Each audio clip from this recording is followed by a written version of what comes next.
Have you ever felt like your life changed completely in a single night?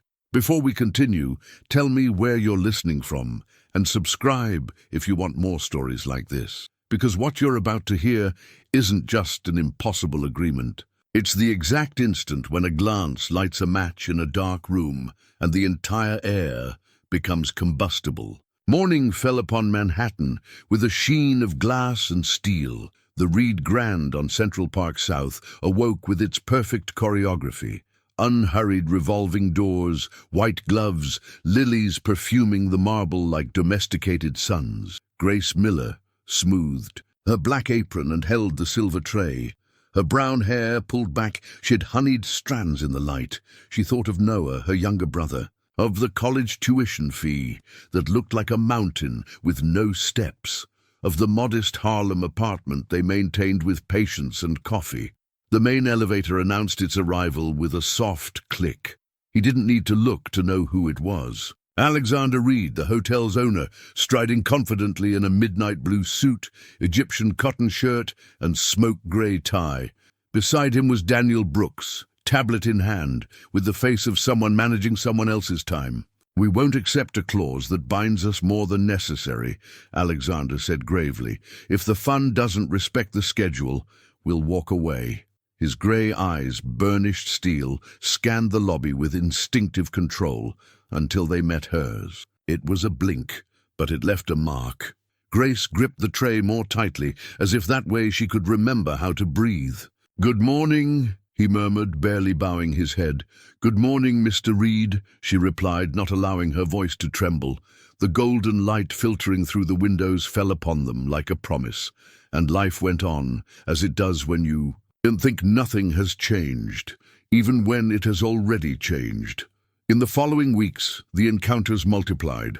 On the terrace overlooking the park's green canopy, among yellow taxis like goldfish, Alexander was a constant movement. However, sometimes he became human. A pause in front of a floral arrangement, a sip of espresso, a glance at the horizon that lasted a second longer than necessary. "Sparkling water, please?" he asked one afternoon. "Sure, right now." As he placed the bottle on the table, Grace's fingers brushed the back of his hand. A minimal touch, a clean spark. She apologized in a whisper. He responded with a courtesy that bordered on the intimate. Grace's heart beat so loudly she feared someone would hear it over the restaurant's murmur. That night, with the living room empty and the lamps dimly glowing, Alexander looked out over the city from the glass wall of the penthouse. A constellation surrendered at his feet. The chain's expansion depended on an alliance with an international fund that demanded signs of personal stability. The press, the memory, and a name wounded by a public divorce from Vanessa Reed weighed on his back. He admitted then that he needed a real gesture that he could sustain without lying to himself. He closed his eyes, and Grace appeared. Her hair pulled back, her sober smile, her hands that seemed to know the place of every object. There was something whole about her. The next morning he approached her with courtesy and a safe space. "It's not a typical situation," he said. "I want to propose a deal.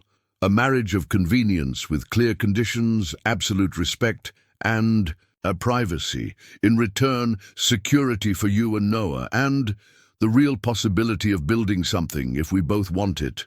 The word marriage rang like an invisible bell. Grace thought of the receipts, the headlines, her own silent longing for a warm table with windows overlooking the park. She didn't respond immediately. He asked her for one night. She asked the same. As soon as their hands touched as they said goodbye, Alexander whispered, half warning, half promise, "Are you sure? His touch will mark you forever. And what about you? Do you believe it? Do you think a first contact can change a life? Tell me in the comments." 2 weeks of indecision passed. The park, the smell of newspaper ink and toast, the hum of the subway, everything seemed to move at the pace of her doubts. Then the storm arrived with a familiar scent. Vanessa Reed crossed the lobby, wrapped in midnight blue silk, and a smile. Like an expensive mirror, with a phrase as sharp as glass, she hinted at a future headline. "Wedding to an employee." The comment stung Grace. not out of shame, but out of dignity. The next day, in the office bathed in warm light and a white orchid that looked like a secret, Grace accepted the agreement with shared rules: respect, privacy, honesty. She added a clause of her own. If she ever said enough, that word would be home. Alexander promised. They signed. The two signatures remained together, like names that finally fit on the same map. The first public gesture came unplanned. A photographer caught them in the lobby, and Alexander casually offered his arm. The cool fabric of the suit and the warmth beneath it became a new language. That night, Noah looked at her with a mixture of pride and fear. "Are you sure, Grace?" "I can't be sure of everything, Noah," she replied, "but I can be sure of myself. And you? Would you accept such a commitment to protect your family?" "I'm reading. The Reed Foundation for Early Childhood Education Benefit." Gala arrived with golden light and string music. Grace's midnight blue silk dress resembled the sea when there's no wind. Alexander, in a tuxedo, was the pause before a truth. Vanessa, in floating ivory, chose the exact moment to nail her smile. "How civic," she murmured. "I hope your vocation lasts longer than the dance season." Mr. Coleman, in the back, healed the wound with a drink and diplomacy, but the wound had already learned its way to pain. Later, on the balcony, the cold wind stirred a strand of hair on Grace's neck. Alexander took it between his fingers and tucked it behind her ear. It was a gesture without fanfare, but the world tilted. "Are you sure? His touch will mark you forever." She repeated the phrase in her head, lit up like a beacon. "I know," she whispered. "That's why I'm trembling." The night went awry when a rumor spread. An anonymous blog was talking about an express ascent and mentioning Noah's name. Alexander asked for the microphone. His deep voice wasn't a spectacle. It was extreme. The foundation isn't sustained by rumors. It's sustained by hard work. Grace Miller has worked with dignity for years, and anyone who uses a minor's name to fabricate headlines is lying. The applause was a clean wave. Outside, flashbulbs awaited them with pointed questions. Alexander said goodnight without raising his voice, and his hand in Grace's became a lamp in the drizzle. The next morning, they walked to Noah's school. They walked, not ran. Principal Harris, with a patient eye, promised them that the press would not cross the courtyard. On the other side of the gate, microphones bloomed like flowers that shouldn't be there. "I confirm," Alexander said, "that no one has the right to use a child's name. Today we're talking about learning, not making up stories. Would you come forward if the name of a beloved child appeared in a poisoned note? Would you hide or defend the truth?" At the corner cafe, the dim light illuminated Grace's hands, holding the cup. "It's not a dress," she said. "It's armor under." "A dress? I can carry part of it," he replied. "You already do," she smiled, "but no one can walk for me." At the hotel, an unreturned envelope brought printed photos and an unsigned note. "While you play, I'll write the ending." The handwriting evoked a style too neat for cowardice. Alexander remained unfazed. "We'll act for Noah." Daniel arrived with legal advice and communication. Boundaries, demands, and a plan were drawn up to ensure school dismissal times wouldn't become fodder for rumors. That afternoon, in the office bathed in slanted sunlight, Alexander finally approached with the promised bow. The pad of his finger touched the curve of her cheek as if touching a painting. The air grew thick and sweet. Then the phone rang. Partial evacuation at the school, cameras on the sidewalk. They left. The scene at the gate was a tense scene. A journalist asked if it wasn't irresponsible to expose a minor. Alexander responded without shouting. Irresponsible was chasing a child to sell gestures as news. The police asked for 2 steps back. Noah clung to his sister's neck. The triangle closed, and the world regained its balance. That night, in the Harlem kitchen that smelled of golden garlic and basil, they cooked pasta. Alexander, in his shirt sleeves, found relief in the simplicity. Noah declared he would learn the word limit and write it 3 times in his notebook. Then, When the apartment was quiet and only the sound of running water remained, Alexander's fingers touched Grace's face with slow precision. The first kiss was going to happen as it really does, without haste, without spectacle. But there was an urgent knock on the door. It was Isabel, friend and accomplice, with a video of Vanessa posing as a virtuous guardian of limits she would never cross. The porcelain of her smile hid the edge. "We won't hide," Alexander said. "I'll talk tomorrow, and then we'll pick up where we left off. What would you do if the past appeared on the threshold of your first kiss? With a perfect poisonous video, would you close the door to love or open it to truth and waiting?" The next morning, Daniel brought more news. An opaque sub-paragraph in the contract with the fund could tie public school funding to volatile profits. It was necessary to expose it or remain silent in order to sign quickly. Alexander chose to speak up. Someone, perhaps from within, left at the front desk blueprints of the contract in red ink and a card. Not all diamonds fit around the neck. Some sparkle when they break the glass of a lie. The press conference began at noon. Alexander began with what mattered. "I won't accept a single cent that harms schools in crisis. I will propose a public review of the clause. If the fund is withdrawn, we will seek donors who believe in education without cheating." And then, soberly, he called Grace by name and denied any rescue other than the truth. On the side screen, an edited video of Vanessa tried to slip through. "Elegance. Lines I would never cross." The sound was cut off as protocol. Sometimes, silence also protects. In the lobby, Vanessa appeared in person, wearing an ivory dress like a reprise. Grace took a step forward, her voice clear. "I work with pride. My name is Grace Miller. I'm Noah's sister. I'm not your mirror." "It's not personal," Vanessa said, smiling. "It always is when you touch a child," Alexander concluded. "And there's no going back to a story where elegance disguises cruelty." That afternoon, messages arrived from teachers in the Bronx, Brooklyn, and Queens. The fund agreed to review. Discreet donors offered to fill gaps. The imperfect city responded. As the sun set, they walked toward Harlem. In the kitchen, the white plates that had belonged to Grace's mother were returned to the table. Noah, with ceremony in his eyes, said he'd learned another word: protection. Later, with the apartment an island of light, they finally resumed the promised kiss. It was slow, precise, with a scent of mint and trust. He didn't say, "I want." He said, "I am." The next morning, as the aroma of butter and pancakes filled the house, Daniel's message arrived. The fund had agreed to amend the clause to protect the schools from any unforeseen circumstances. Alexander put away his phone, took a deep breath, and looked for Grace in the kitchen. He pulled out a small, unbranded wooden box.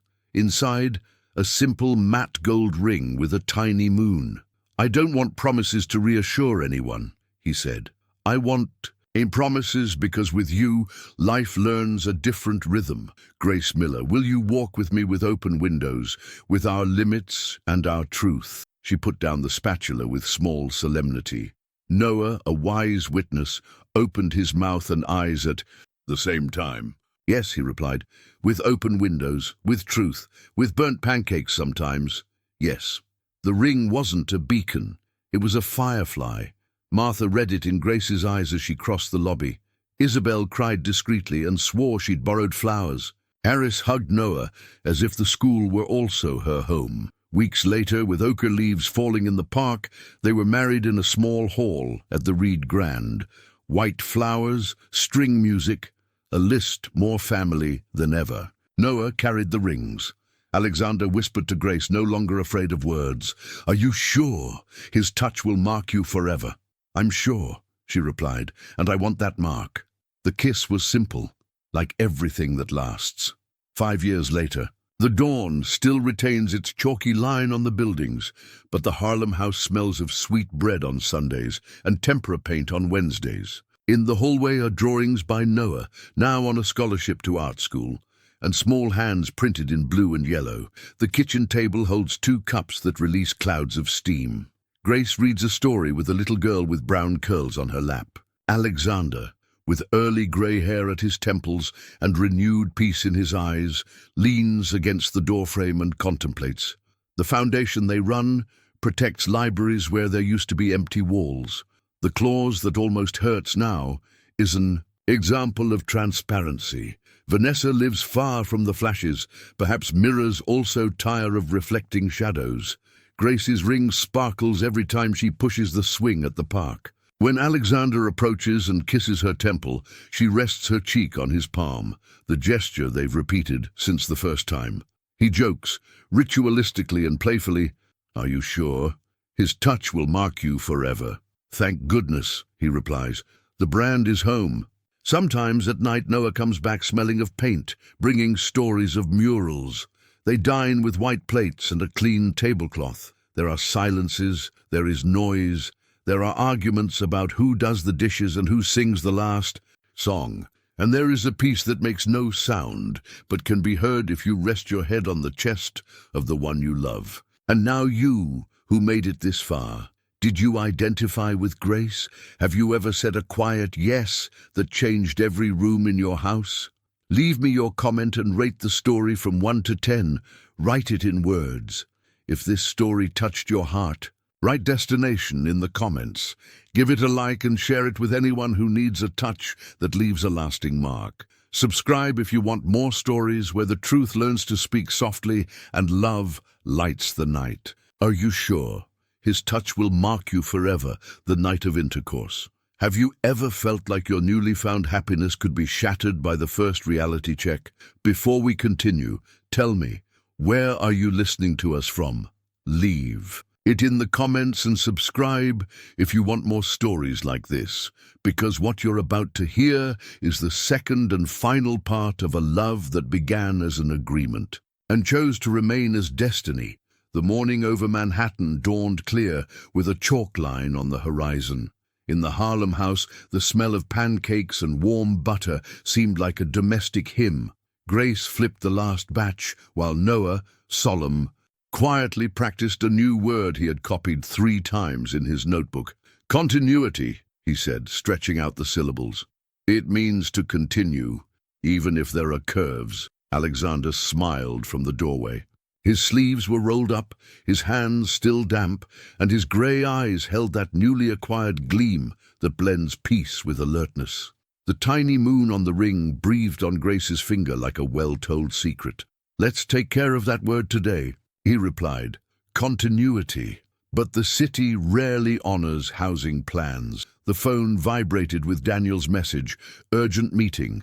The fund would accept the amendment on the schools, yes, but someone had leaked manipulated projections to send the stock of a firm that supported the foundation plummeting. An elegant coup, one of those that leaves no marks on marble but leaves marks on hearts. "Let's take it step by step," Grace said, folding the dish towel with a calmness that didn't negate the trembling. "First, school, then the hotel, and, if there's still room, dinner. What would you do? Protect the small shelter first or go straight to put out the big fire? I'll read you." Principal Harris greeted them at the entrance to the red brick building. The flag hung lazily, the smell of freshly sharpened pencils wafted like a shield. The word limit, learned days before, seemed to hang itself in the air. "Everything's quiet today," Harris assured. "We've already spoken to the families. The microphones are on the other side of the street." Grace took a deep breath. Alexander gave her a brief squeeze, the agreed-upon gesture that said, "I'm here." Noah entered the classroom with a sober greeting, the kind kids use when they want to grow up without losing their laughter. At the Reed Grand, the morning smelled of white flowers and roasted coffee. Martha looked up and smiled with a relief that seemed complicit.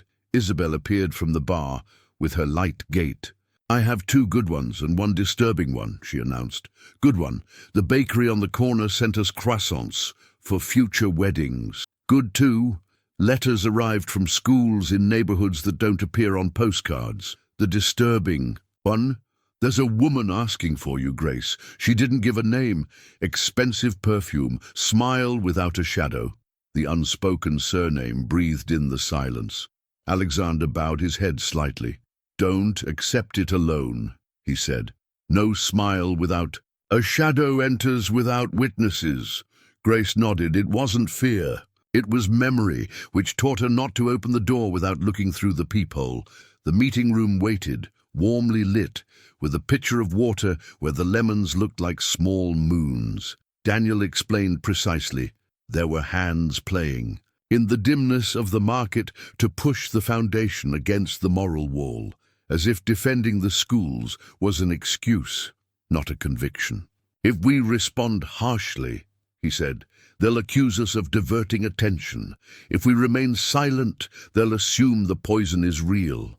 Grace, who had remained silent until then, looked up.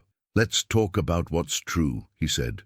"The schools, the children, the public adherence to the clause. And one more thing, let's explain why we choose to walk together, without a story, with clean words."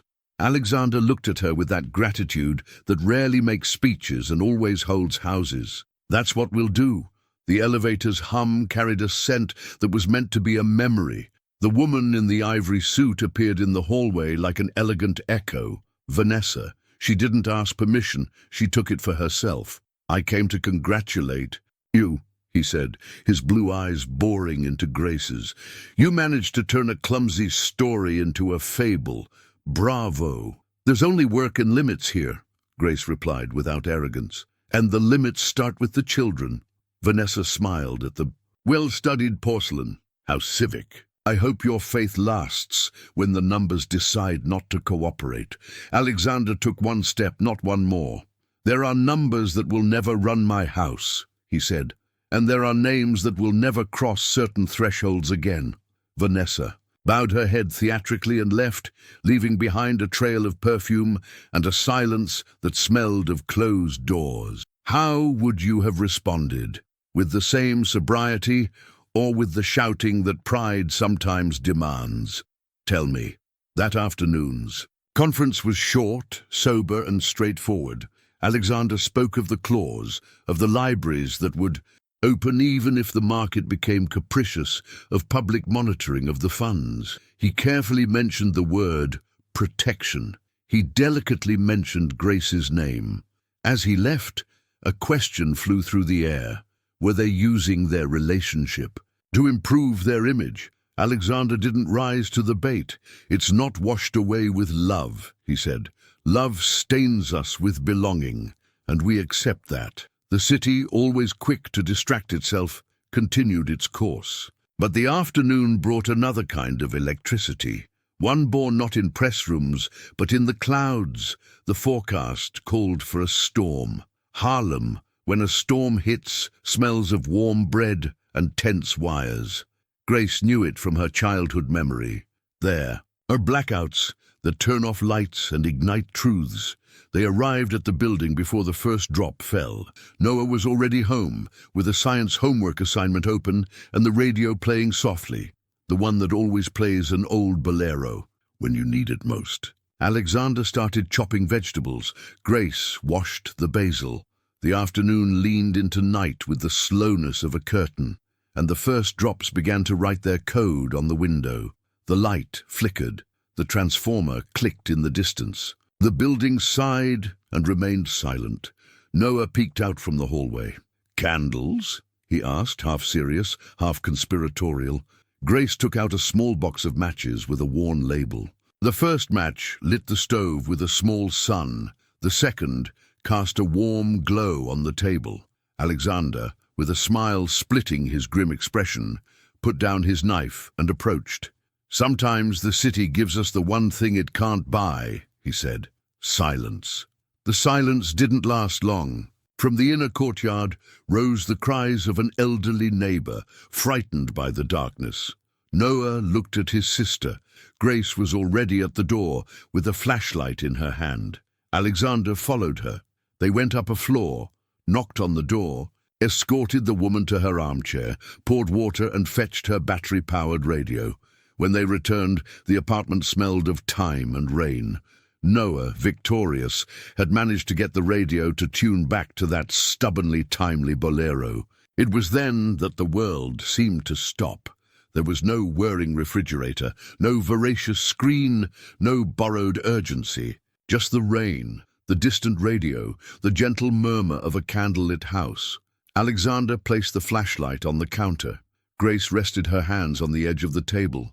There was a closeness that didn't ask for permission, because she already had it.